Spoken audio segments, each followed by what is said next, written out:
আসসালামু আলাইকুম। আশা করি সবাই ভালো আছেন। It's me Ashraful Islam Lalon Italy page এবং ইউটিউব চ্যানেল যে যেখান থেকে দেখছেন সবাইকে আন্তরিক ভালোবাসা অভিনন্দন।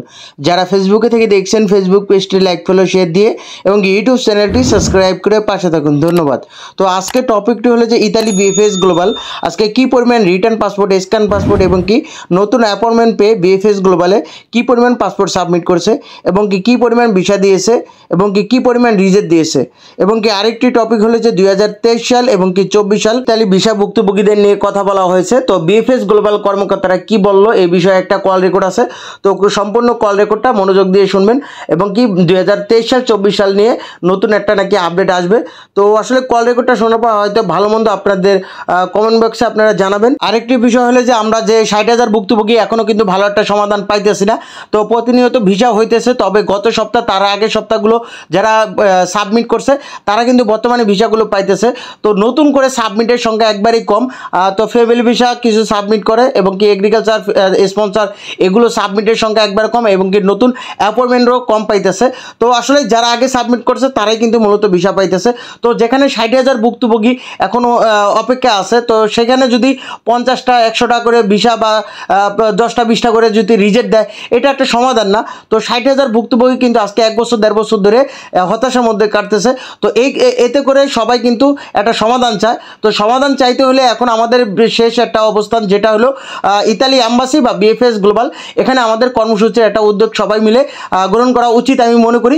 এখন আপনাদের উপর ডিপেন্ড করে আপনারা যেটা ভালো হইব ওইটাই আপনারা করবেন। তো আমাদের যে যার স্থান থেকে আমরা কিন্তু উদ্যোগ নিতেছি, কিন্তু আপনাদের এখানে আগ্রহটা অতি গুরুত্বপূর্ণ। যেহেতু আপনার এখন শেষ হওয়ার কিছু নাই, কারণ আপনি একজন ভুক্তভোগী আজকে 1.5 বছর 2 বছর ধরে ভুক্তভোগী হয়ে আছেন। এখন আপনার শেষ হওয়ার কি আছে? হ্যাঁ, শেষ হওয়ার কিছুই নাই আমি মনে করি। তো 2023 সালে যারা জমাইছেন তো তাদের তো ইতালি বিএফএস গ্লোবাল টাকার লোভে গণহারে জমা নিচ্ছে, কোনো রকম প্রাথমিক একটা যাচাই বাছাই করা ছাড়াই কিন্তু তারা জমা নিচ্ছে। তো সমাধান দিতে তাদের এত কষ্টটা লাগে কেন? একটা যাচাই বাছাই নামে মানুষরা হয়রানি স্বীকার করতেছে। তো এইটাতে করে আপনারা যেহেতু মানববন্ধনের কথা বলা হয়েছে, তো ঈদের আগে যেহেতু 26 তারিখের পরবর্তীতে যদি করতে যাই তাহলে কিন্তু ঈদের একটা ঝামেলা হয়ে যাবে। তো ঈদ যেহেতু আগামী মাসের 5, 6, 7 তারিখে হইতে পারে, তো এর আগে যদি 26 তারিখে করলে 26 তারিখের আগে, আর যদি ঈদের পরে করি ওইটা হলো আরেকটা চিন্তাভাবনা। তো এখনও কিন্তু ওই ডেটটা এখনও ফিক্সড হয় নাই।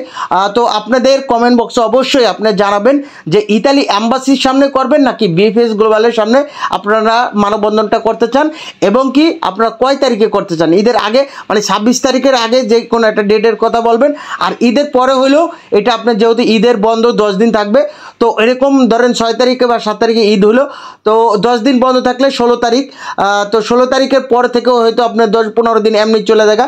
তো আগামী মাসের মনে করেন পুরো মাসটাই যাবে। তো এখন মে মাস চলতেছে, তো জুন মাসে কোরবানি, তো জুনের পর জুলাই মাসে কিন্তু আমাদের মানববন্ধনটা চলে যাইতেছে।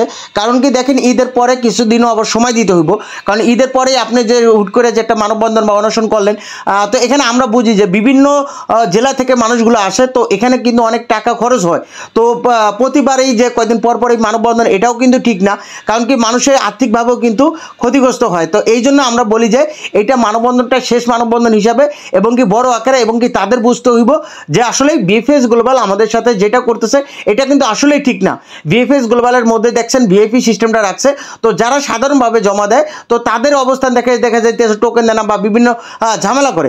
তো ভিআইপি সিস্টেমটা রাখার কী প্রয়োজন? ভিআইপি তো রাখার কোনো প্রয়োজন না, সিম্পলভাবে তারা জমা দিতেছে, তাদের কাছ থেকে তো টাকা নিতেছে। তো ভিআইপি সিস্টেমটা রাখছে, তো তাদের এখন ইনকাম কম, কারণ আগের মতো তো গণহারে জমা নিতে পারে না। তো আসলেই শেষ মুহূর্তে আমরা যেহেতু স্বরাষ্ট্রমন্ত্রী, পররাষ্ট্র মন্ত্রণালয় এবং কি তো তৈয়দ হোসেন জসিমউদ্দিন, তো বিভিন্ন মন্ত্রণালয় কিন্তু ঘোরাঘুরি করার পর এখন শেষ আমরা বিএফএস গ্লোবালও কিন্তু যাওয়া হয়েছে আগে। তো শেষ একটা অবস্থান যে বিএফএস গ্লোবাল বলেন কি বা ইতালি অ্যাম্বাসি, এটা আপনাদেরই পরামর্শ অনুসারে কিন্তু কাজ করা হবে। কিন্তু আপনারা একটা কথাই বলছি যে আপনারা ভুক্তভোগী যারা আছেন, আপনারা যার স্থান থেকে কিন্তু আপনারাই মহানায়ক, কারণ আপনার কষ্টটাকে অন্য কেউ বুঝবে না। আপনি বিভিন্ন মানুষের কাছ থেকে লোনের উপরে টাকা না আপনার মাধ্যমকে দিয়েছেন, তো আজকে দীর্ঘ 2 বছর 1.5 বছর ধরে আপনি অপেক্ষা করতেছেন একটা সমাধানের জন্য, হয় ভিসা বা রিজেক্ট। তো বিভিন্ন মিডল ইস্ট রাষ্ট্রে ছিলেন, সৌদি, দুবাই, ওমান, কাতার, ওই রাষ্ট্রেও ভালো অবস্থানে ছিলেন। তো আপনার কষ্টটা কিন্তু অন্য কেউ বুঝবে না। তো এইটা সিদ্ধান্ত কিন্তু আপনারাই নেওয়া প্রয়োজন, এবং কি কোথায় করলে ভালো হয় এটা আপনাদের মধ্যে, যে অবশ্যই আপনারা কমেন্ট বক্সে জানাবেন ঈদের আগে না পরে। তবে স্পষ্টভাবে আমার প্রাণপ্রিয় ইতালি ভিসা ভুক্তভোগী ভাই ও বোনেদের উদ্দেশ্যে একটা কথা বলবো, যে এখানে family visa, agriculture visa, sponsor visa, domestic visa, tourist visa, student visa, business visa এবং রিটার্ন পাসপোর্ট, স্ক্যান পাসপোর্ট এবং কি নতুন অ্যাপয়েন্টমেন্টের জন্য মেল করে বসে আছেন। মোট কথা হলো যে 2023 সাল এবং কি 24 সাল ইতালি ভিসা ভুক্তভোগী ভাইদের একটা কথা বলা থাকবে, যে আপনারা সবাই একত্রিত হয়ে এই যে মানববন্ধন, যে আগামী যে ঈদের আগে হোক বা পরে হোক, সবাই কিন্তু এখন ভুক্তভোগী। যেহেতু ফ্যামিলি ভিসা আপনারাও কিন্তু 2023 সাল 24 সালে কোনো একটা সমাধান পাইতেছেন না, 25 সালে সমাধান দিতেছে।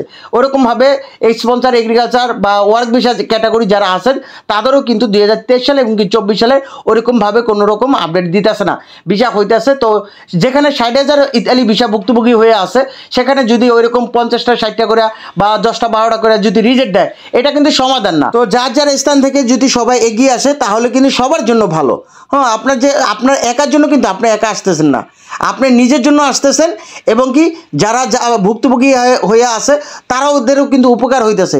কারণ সবাই যখন একত্রিত হব, সবারই যদি একটা স্লোগান থাকে যে আমরা একটা নিষ্পত্তি চাই বা আমরা একটা সমাধান চাই, আমরা রেমিটেন্স যোদ্ধা এবং কি আমরা ফ্যামিলি ভিসা যারা আছি, তো আমাদের পরিবার একত্রিতভাবে থাকবো আমরা, এই জন্য ফ্যামিলি ইতালিতে যাইতে চাইতেছে।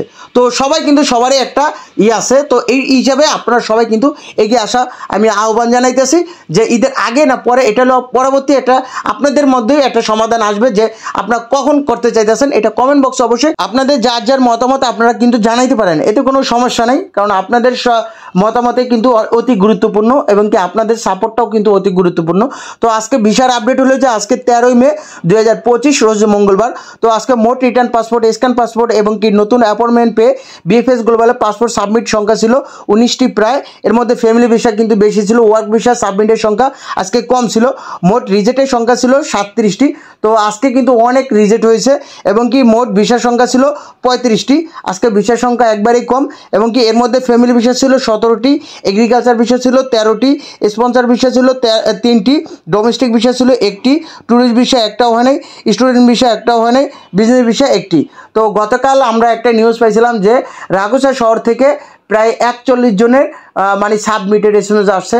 তো বিভিন্ন শহর থেকে দেখা যাইতেছে কি যে মালিক, আমি এর আগে পরেও অনেক হয়েছে, যে মালিক যদি ভালো থাকে, তো তার আন্ডারে যদি 5টা লোকও থাকে, ও 5 জনের বিষয় হয়ে যায়, 5 জনের কিন্তু বিষয় হয়ে যায়। যেই মালিকের অবস্থান ভালো না, বা যেই মালিক বা আপনার মাধ্যমের সাথে বা আপনার মাধ্যমটাই খারাপ, যে আপনার মাধ্যমের সাথে বিজনেস করার একটা প্ল্যান করছিল, যে মালিককে 2 লাখ টাকা কন্ট্যাক্ট করবে, জাস্ট তার ডকুমেন্ট ব্যবহার করে আপনার জন্য আবেদন করবে, তো ওই যে তাদের কিন্তু ভিসা হবে না। মূল কথা হলো কি, মালিক ঠিক থাকলে অবশ্যই আপনার 100% ভিসা হবে। এখন আপনি ধরে নেন যে আপনার নলস্তাটা কিন্তু 100% অরিজিনাল, আপনার নলস্তা কিন্তু অরিজিনাল, কিন্তু দেখা যেতেছে যাচাই বাছাই করতে গেলে দেখা যেতেছে আপনার মালিক ঠিক থাকে না, মালিক আপনাকে নিতে চায় না, বা আপনার মাধ্যম মালিকের সাথে ওইরকমভাবে কন্ট্যাক্ট করে নেয়। এইটাই মূল কারণ।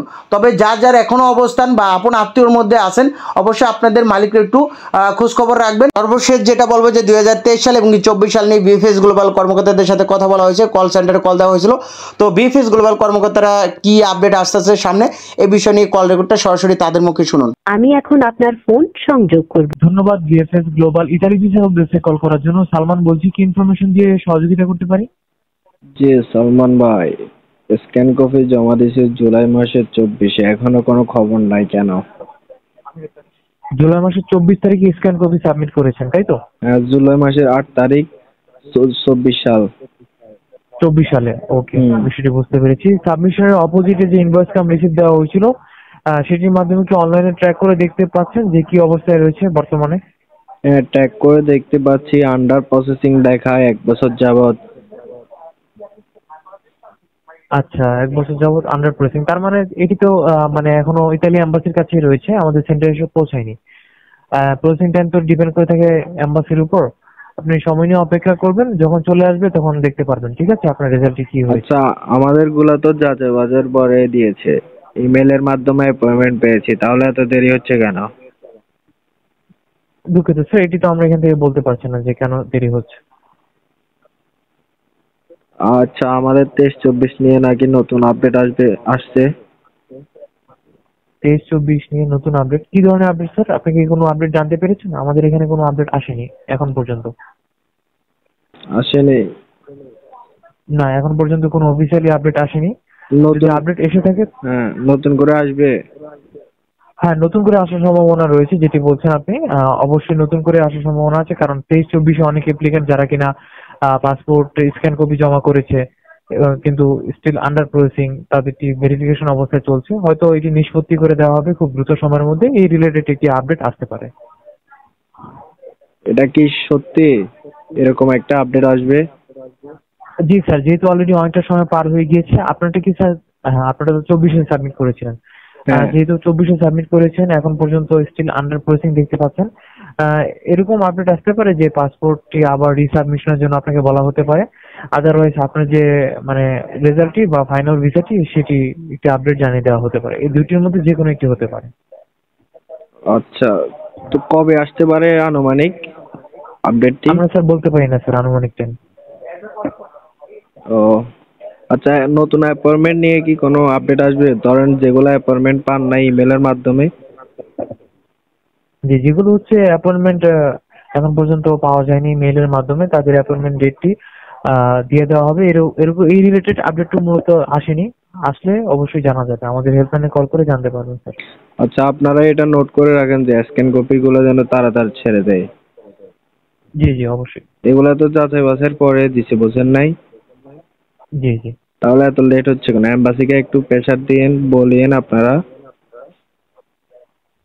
জি অবশ্যই স্যার, আমরা নোট ডাউন করে রাখছি। অবশ্যই এই বিষয়গুলো নিয়ে কাজ করা হবে। আচ্ছা, আর এম্বাসিতে কি যোগাযোগ করার কোনো নাম্বার আছে? এমবাসির সাথে যোগাযোগ করার জন্য মেইল অ্যাড্রেস রয়েছে, মেইল অ্যাড্রেসের মাধ্যমে যোগাযোগ জি, করে রাখতে আমি পারেন। বিগত অনেকদিন মেল করেছি, কোনো রেসপন্স পাইনি। আর মেল করে কি লাভ? আচ্ছা, কোনো ধরনের রেসপন্স দেওয়া হয়নি, তাহলে স্যার অপেক্ষা করবেন, যখন মেইলের রেসপন্সটি করা হবে তখন অ্যাকচুয়ালি আপনি মেইলের মাধ্যমে ফিডব্যাক পেয়ে যাবেন। ও, আচ্ছা, আপনারা একটু বললেন স্ক্যান কপির গুলা নোট ডাউন করে রাখুন, এটাই। জি ঠিক আছে স্যার, অবশ্যই। আচ্ছা, ঠিক আছে। ওকে, আপনাকে অসংখ্য ধন্যবাদ জিএফএস গ্লোবাল ইতালি ভিসার উদ্দেশ্যে কল করার জন্য। আপনার দিনটি শুভ হোক।